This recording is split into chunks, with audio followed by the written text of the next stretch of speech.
Okay, so before we start reading again, let's review our summary that we started yesterday.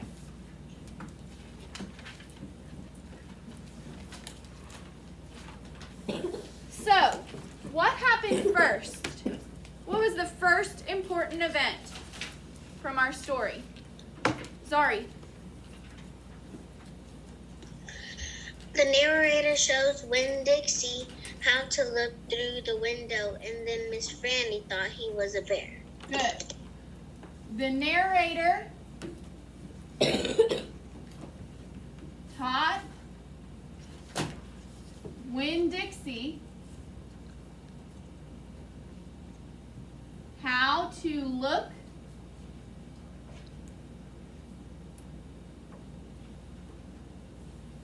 through the window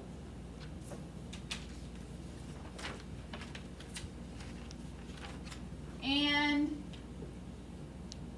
Miss Franny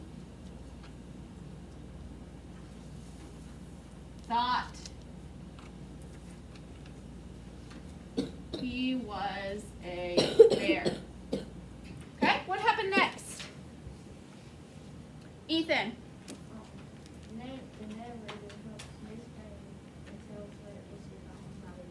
Good. The narrator helps Miss Franny and tells her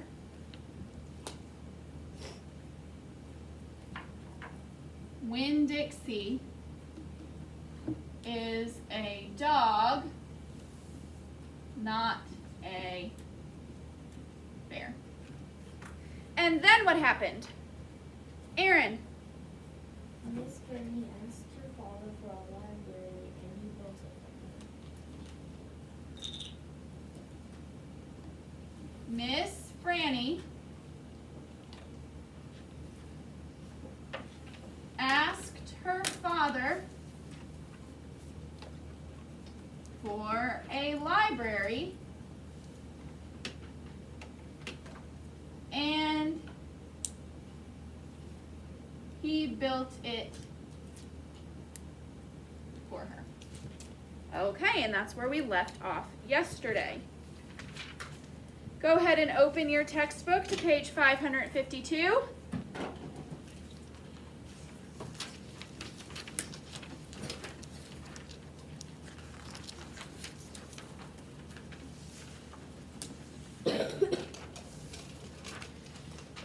And Aaron, please read. We're on page 552. 552. And Aaron, when you're ready, you may begin. Then what happened, I asked her. A little louder. Well, said Miss Franny, I looked at him and he looked at me. He put his big nose up in the air and sniffed and sniffed as if he was trying to decide if little Miss Know-It-all librarian was what he was in the mood to eat. And I sat there and I thought, well, if this bear intends to eat me, I'm not going to let it happen without a fight. No, ma'am. So very slowly and very carefully, I raised up the book I was reading. What book was that? I asked. Thank you, Aaron. Michaela, read next. Why? Louder. Why? It was War and Peace. A very large book. I raised it up slowly, and then I admitted. Not admitted. I admired. Not admired. There's no D. There's only one syllable. Cover up ED. Remember, if you have ED at the end of the word, use that to help you chunk. Cover it up. What is that word? How do you say A and I when they're together? A. So, what is A-I-M? Am. Not am. You say A-I like A. A-I makes the long A sound. So put an M after the long A sound. Aimed. Aim. Now make it past tense. Aimed. Okay, read that sentence again. I raised it up slowly. Louder. I raised it up slowly, and then I aimed it carefully. Michaela, you've got to be louder. You're not getting any louder. And then I threw it right at that bear and screamed, "Be gone!" And do you know what?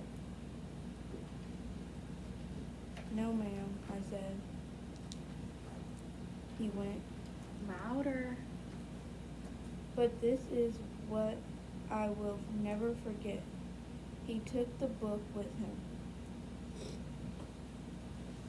"Nuh-uh," I said. "Yes, ma'am," said Miss Franty. Not Miss Franty. There's no T. Said Miss Franny. He snatched it up and ran. "Did he come back?" I asked. Pause. So far in this story that Miss Franny is telling, what's happening that makes the story sound realistic? What has happened in this story? Don't just tell me. Don't just summarize what's happened. What has happened that made it realistic? Like, what has happened that showed you, hey, this could happen in real life? Victoria. That a wild bear could come into a library if all the doors are open, all the windows are open, and then you could actually throw a big book at it, and it might take it away. So yes, a wild bear could get into a building if there are bears in that area and all the windows and doors are open, because what do you probably have somewhere in that building that a bear would want? Zari? Food. Food. And you know how they say if you go camping, make sure that you don't leave food out. Because what could smell the food and come and get it, Carla? Bears. Bears. Wild animals. And if you go to some campsites, they have special trash cans that bears can't get into. So yes, that could happen. And if you are in a library, the only thing you might have to distract it might be a book. And do bears have arms and hands that can hold things? They don't? Bears don't have arms or hands? They don't hold things? Yes. Think, please. You just told me, I just asked the question, do bears have hands and arms that can hold things? And almost every single one of you said, mm-mm.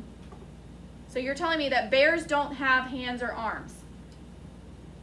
Bears don't have arms. Like, bears are just like this with legs. And they don't use anything to catch fish or to climb trees. That's what you told me. So please think before you answer, because I know all of you have seen a bear. All of you have probably been to the zoo and seen a real bear. If you have not been to the zoo, which I highly doubt, you've seen pictures of bears, and you've seen bears in movies and TV shows. So please think before you answer. Yes, bears have hands and arms. Yes, they can hold things. Not like we can because they don't have fingers, but they still have their hands, their paws, and they can hold things between them. Because what might this bear think the book is? Lena? Food. Maybe. Do you think a person might react the way that Miss Franny did in this situation? Yeah, definitely. They might react many different ways, but one way would probably be the way Miss Franny reacted and threw a book. Zari, read next. Do you know where we are? Yes. Okay.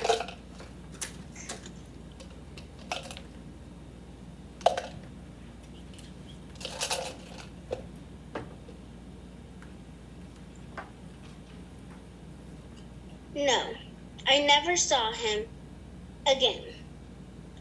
Well, the men in town used to tease me about it.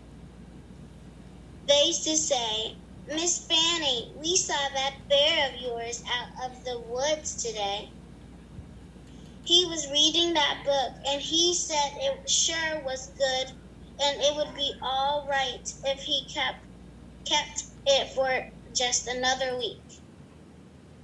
Yes, ma'am. They did tease me about it, she sighed. I imagined I'm the only one left from those days. I imagine I'm the only one that ever recalled that bear.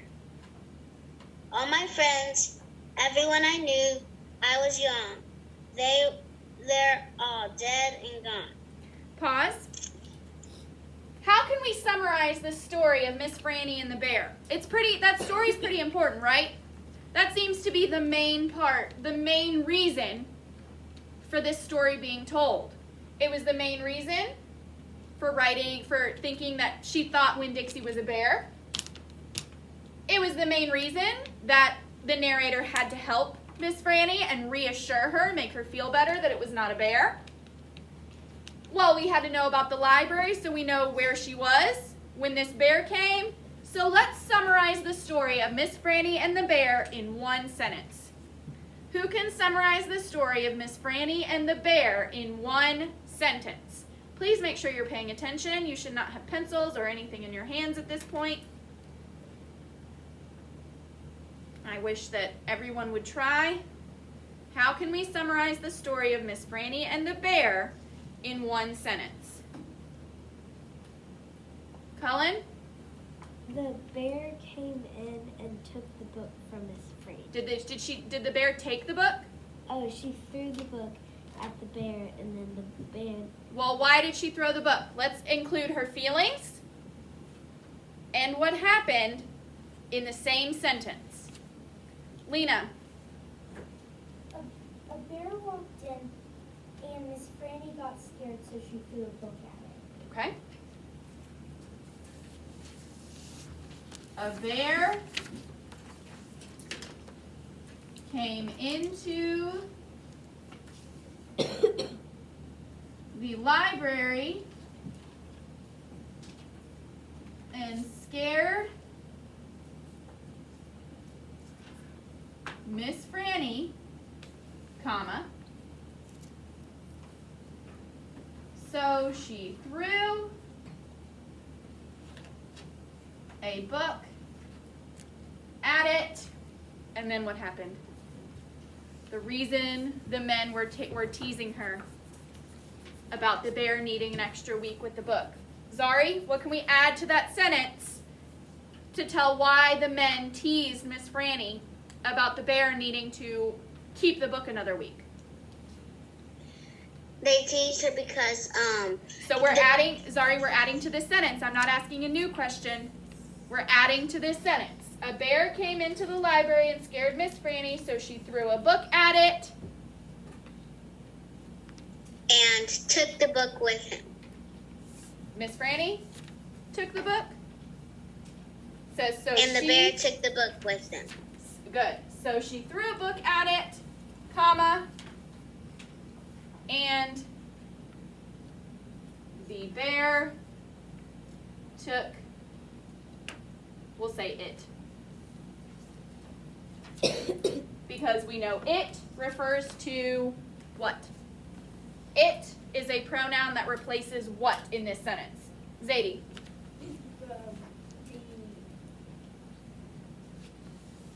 Carla? It replaced the book. Good. It is a pronoun that in this sentence replaces the book. A bear came into the library and scared Miss Franny, comma, so she threw a book at it and the bear took it. Does this it here also replace book? What does this first it replace? Victoria? The bear. Good. Why did I use it instead of he or she like I do with some animals? Zari? You said that because we don't know what gender it is. Good. We don't know what gender the bear is. We don't know if it's a girl or a boy. She does say he a few times, but do we really know if the bear was a boy or a girl? No. Sometimes when we tell stories, though, about animals, even if we don't know, though, we say he or she. Zari, finish out that page.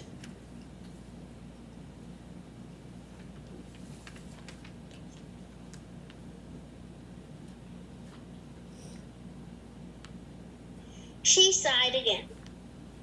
She looked sad and old and wrinkled. It was the same way I felt sometimes, being friendless in a new town and not having a mama to comfort me. I sighed too. So what conclusions can we draw about the narrator from that last little bit? What conclusions can we draw about the narrator from that last little paragraph that Zari just read? Zadie? That she's new. She's new in town. What else? Smith? That she hasn't made friends yet. She hasn't made friends yet. Do you think it's because she just came yesterday, or do you think it's for a different reason? Aaron? Do you think it's because she literally just came there that morning, or do you think maybe she doesn't have friends for a different reason? I think she doesn't have friends for a different reason. What reason is that? She's a little Miss Know-it-all. Nobody really wants to be friends with her. Well, that's the librarian that said she was a little Miss Know-it-all, but maybe the narrator is the same way. What other reason do you think maybe she doesn't have friends yet? Colin?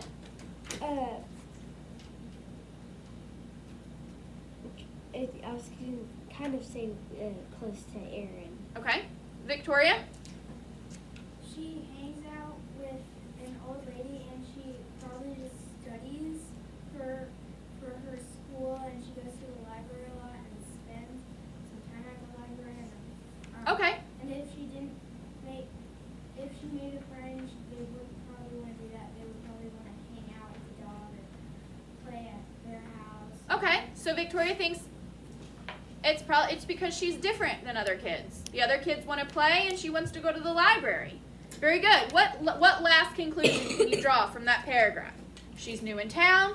She doesn't really have any friends yet. And there's a third one. Lena? Maybe she doesn't have a mom. She probably doesn't have a mom. So what do you think maybe happened to her mom? Maybe she died. Maybe, because it says she doesn't have a mom to comfort her. Why would a mom not comfort her daughter? Maybe she had died. Why do you think let's talk about this last little bit, these last two paragraphs, the long one and then the little one, both of which Zari read. After hearing about how all of Miss Franny's friends had died, there were none of them left, the narrator says that Miss Franny also seemed sad and old and wrinkled. How can you seem wrinkled? How can you seem wrinkled? Zari? Like you're down and you're not really happy. Very good. So maybe she's using wrinkled as a way to seem kind of down, not really happy. Think of your face when you're not really happy. It kind of wrinkles up.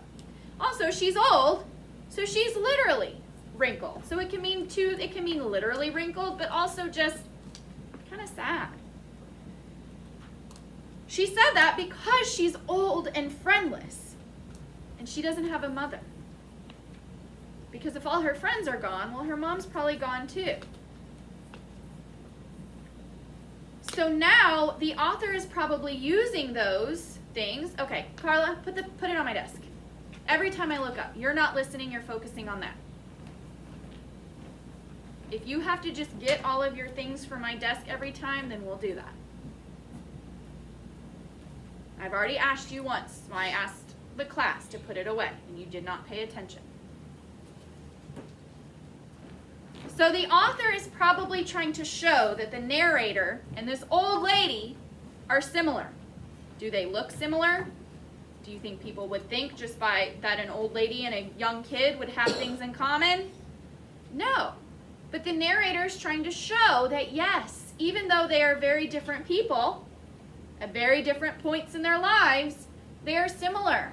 They're both kind of sad. They're both kind of down. They're both friendless for different reasons. Neither of them have a mom. Maybe Winn-Dixie appearing in the window was the whole reason they became close.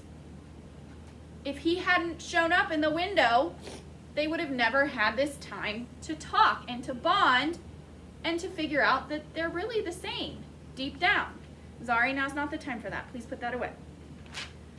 Okay, turn the page.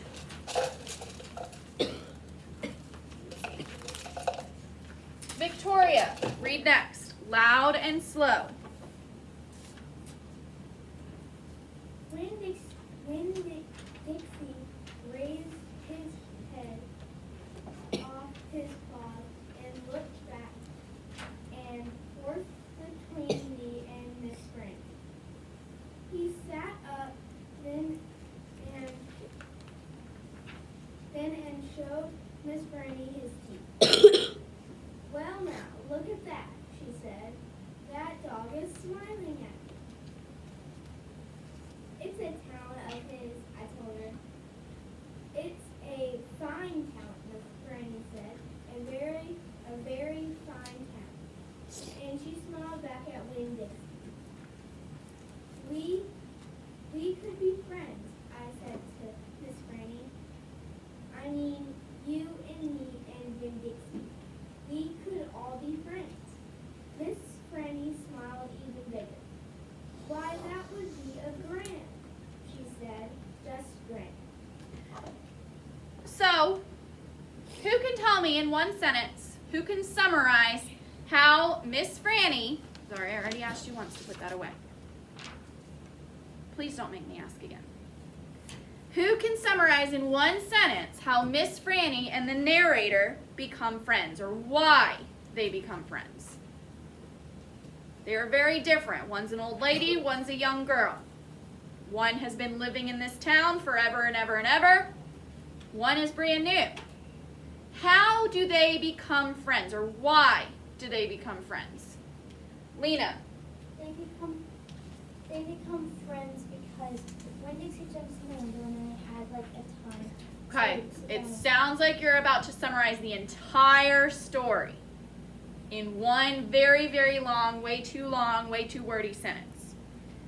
So there's a much shorter way. Yes, that's what caused them to become friends, but why are they friends? That's what caused them to realize they could be friends. But in one sentence that can fit in this box without summarizing the whole story, why do they become friends? Lena, you want to try again? The little girl asked Miss Franny if she wanted to be her friend. Okay, but why did they realize? Why did she ask her? What made them realize they could be friends? Colin? Because they have a lot of stuff in common. Good, there we go. So do you see that? That's why they become friends. How they become friends? Well, the whole story tells us how they become friends. Literally how? Well, yes, the narrator asks. But the reason they realize they can be friends is because the narrator and Miss Franny become friends because they realize they have a lot is two words, A and then L-O-T, in common.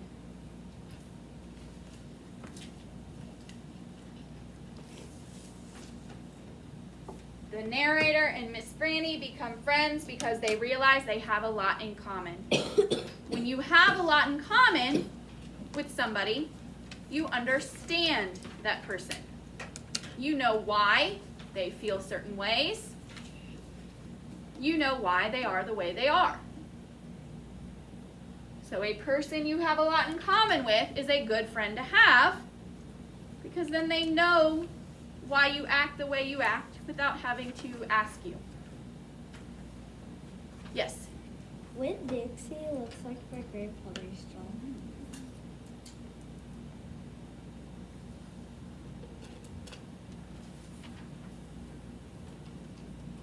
Carlo, when you're done, you're going to read next. And right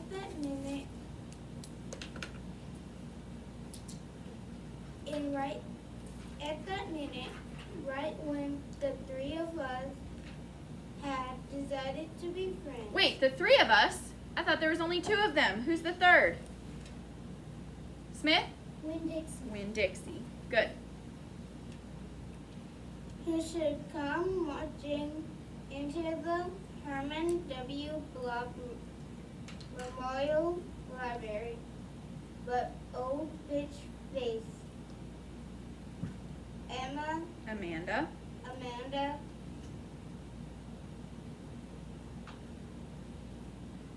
Wilkinson. She walked right up to Miss Franny's desk and said, "I finished Johnny. Tremaine, and I enjoy it very much. I would like something even more difficult to read now, because I am an advanced reader." "Yes, dear, I know," said Miss Franny. She got up out of her chair. Okay. Aaron, read next. Loud. Amanda pretended like I wasn't there. She stared right past me. "Are dogs allowed in the library?" she asked Miss Gurney as they walked away. How do you think she asked that? How do you think her voice sounded when she asked that? Mason? Mean. Why do you think that? Because Amanda doesn't want dogs in the library while she's trying to read. Okay. Does anybody have a different idea for why they think she said it in a mean, sarcastic way? Zari? Based on what it says in the text? Maybe because she's Amanda is actually Miss Franny's friend, and she doesn't want the narrator to be one of the friends. Okay. Well, look what it says right before she asked that question. Amanda pretended like I wasn't there. She stared right past me. It says pretended. So what conclusion can you draw about the narrator and Amanda Wilkinson's relationship? Smith? They weren't friends before. They probably weren't friends before. Why? What made you think that? Because she looked right past the narrator and didn't even care that she was there. How would she have acted if they had never met before at all? How do you think? If they'd never met before at all, how do you think she would have reacted differently? Smith? She probably would have been nice and helped the narrator look around for books. Okay, so maybe she would have introduced herself or something. How would she have acted if they were friends? Colin? She probably would have said, like, hi to the narrator and then talk to Miss Franny. She probably would have just said hey. But the fact that she's walking in and pretending like the narrator isn't there can help us to draw the conclusion that they are not friends, they do not like each other, because there would have been different reactions if they had either never met or if they were friendly with each other. Aaron, keep reading. Certain ones. Oh wait, you already, just kidding. Yeah, keep going. Certain ones, said Miss Franny. A select few. And then she turned around and winked at me. I smiled back. I had just made my first friend in Maryland, and nobody was going to mess that up for me.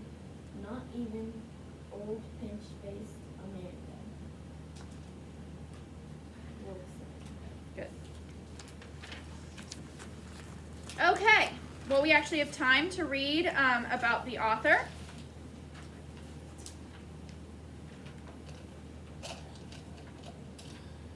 I will read about the author, so make sure you're following along. Because of Kate. Kate DiCamillo wrote this story while she was shivering in Minnesota one winter. Kate had moved there from Florida and was very homesick. She also felt sad because she was not allowed to have a dog in her apartment. When Kate went to sleep, she dreamed she heard a girl say she had a dog named Winn-Dixie. Kate started writing the story as soon as she woke up. Because of Winn-Dixie became the first book that Kate published.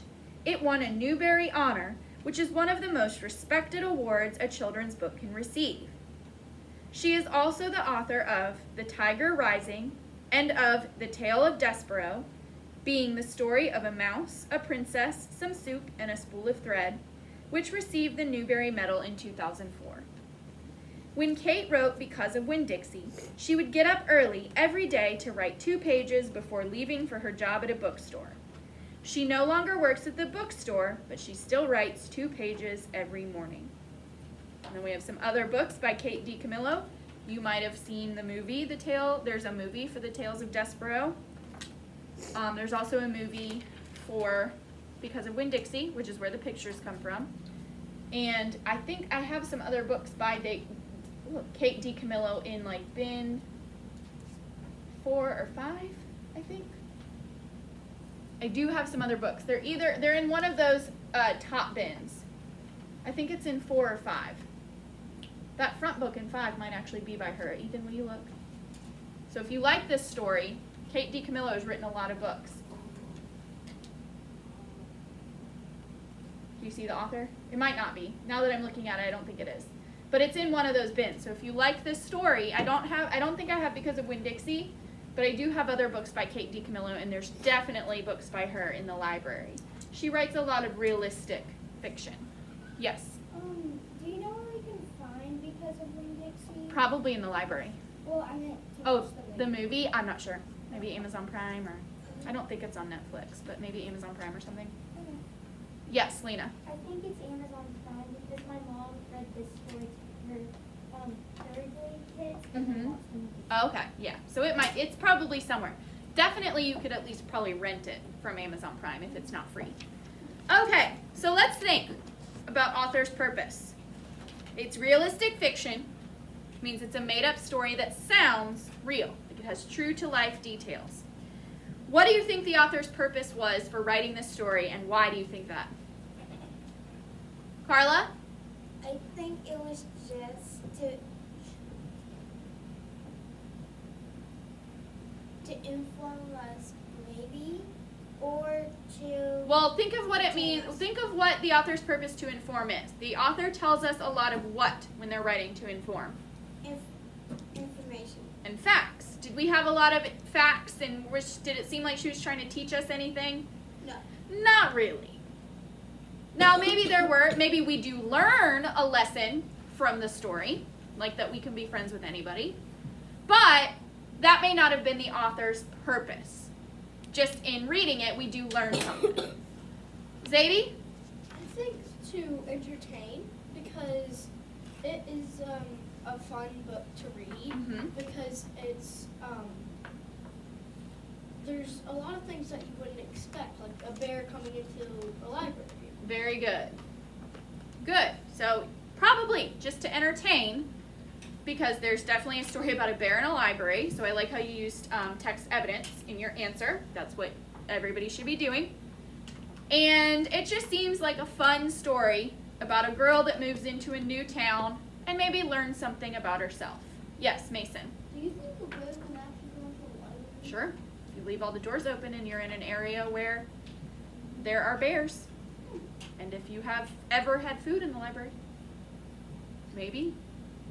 Ethan? I think the bear just wanted to Maybe. Colin? There has been a bear less than a mile away from my house. There actually are bears up in Shelby Forest. Not a lot. And I've never seen one, but I've heard there are bears in Shelby Forest. Okay. Go ahead and put your guided practice in the reading side of Reading and Religion. Put your reading textbook away. And then, let's see, we have about 15 minutes until music. So you may use this time to work on math if you're not finished, or to read. If you have not finished this Phantom Folders journal entry, you need to finish that. That needs to be done. Okay. So if you have not turned this in yet, except Victoria, if you were going to ask about it, you have not seen the movie yet, so obviously you cannot do that. Okay. What is your